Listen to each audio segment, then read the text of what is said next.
Madame, Monsieur, bonjour et bienvenue dans le JT de la Revue Fiduciaire. On découvre tout de suite les titres à la une de ce lundi 20 février. Inaptitude dispense de recherche de reclassement par le médecin du travail, déclaration différée des dons manuels supérieurs à 15 000 € et indication du prix dans un contrat conclu hors établissement.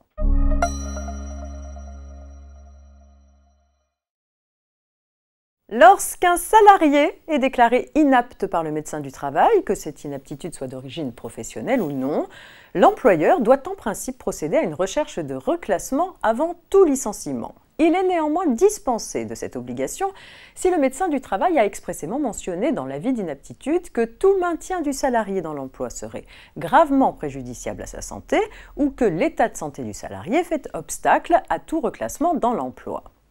Dans cette affaire, une salariée avait été licenciée pour inaptitude et impossibilité de reclassement. La salariée avait ensuite soutenu que son licenciement était sans cause réelle et sérieuse, étant donné que l'employeur n'avait pas respecté son obligation de reclassement.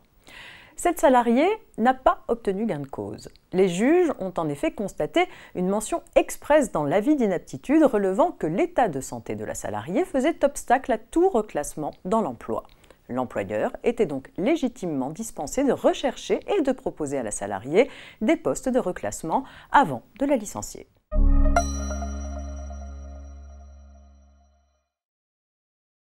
Les dons manuels révélés au fisc par leurs bénéficiaires sont soumis au droit de mutation à titre gratuit. Ils doivent être déclarés dans le mois suivant la révélation.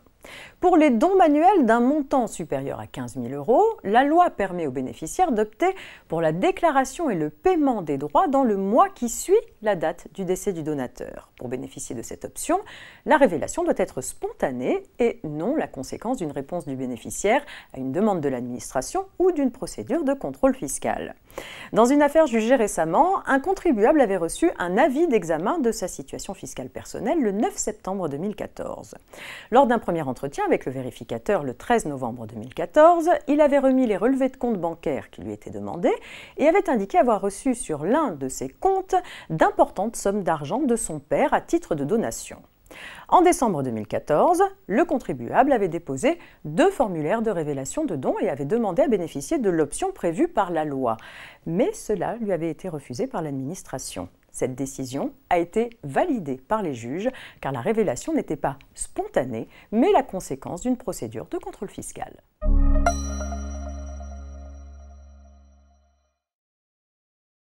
En matière de contrats conclus hors établissement, la réglementation impose beaucoup de contraintes formelles aux professionnels. C'est pourquoi le juge évite de rajouter des conditions de validité que la loi n'exige pas.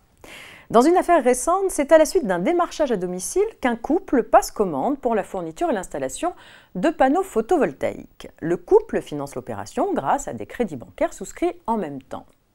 Regrettant ensuite leur achat, les acheteurs poursuivent le vendeur et les banques en justice afin d'obtenir l'annulation de l'ensemble des contrats souscrits. Au soutien de leur demande, ils invoquent les irrégularités du bon de commande. Ils lui reprochent notamment de ne comporter qu'un prix global correspondant au capital financé sans décomposer entre le coût du matériel, celui des travaux de pose et celui des démarches administratives et du raccordement au réseau à la charge du vendeur. Ces acheteurs n'obtiennent pas gain de cause. En effet, selon les juges, la loi n'impose pas aux professionnels d'indiquer un prix unitaire dans son bon de commande.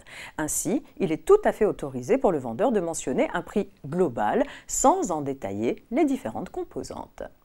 C'est la fin de cette édition. Excellent début de semaine à toutes et à tous et à demain.